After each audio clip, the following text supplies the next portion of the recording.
Number of times Japanese prime ministers pledged to tackle nation's falling birth rate. However, the population is aging and shrinking, becoming more apparent year by year.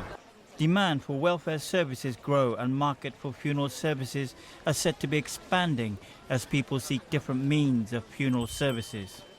Fast-aging society and declining birth rate have changed people's attitude towards burial tradition. Diminishing population means there's less younger generations to inherit the family grave, a growing problem in Japan as many are left unattended. Currently, Japanese funeral market is said to be over 2 trillion yen market, 17.1 billion US dollars. Close to 90% of funeral services are still taking place in temples and buried in traditional graves. But in recent years, many Japanese are seeking different options. An increasing number of people are choosing natural burial, such as scattering their ash into the sea or mountains, for financial reasons, and many do not have an heir to inherit the graves.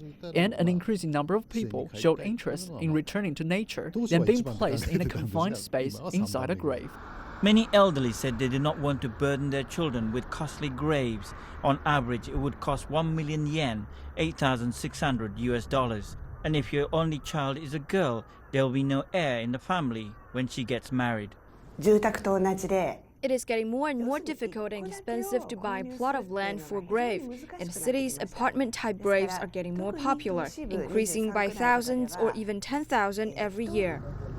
New funeral services, tours and seminars like this one at sea are increasing in number of places in Japan.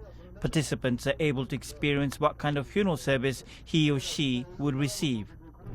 It was not acceptable in the past, but I think this will be one of the main styles in the future.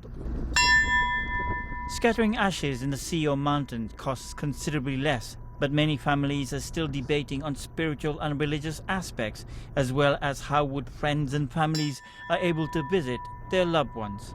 Terence Teoshima, CCTV, Hiratsuka City.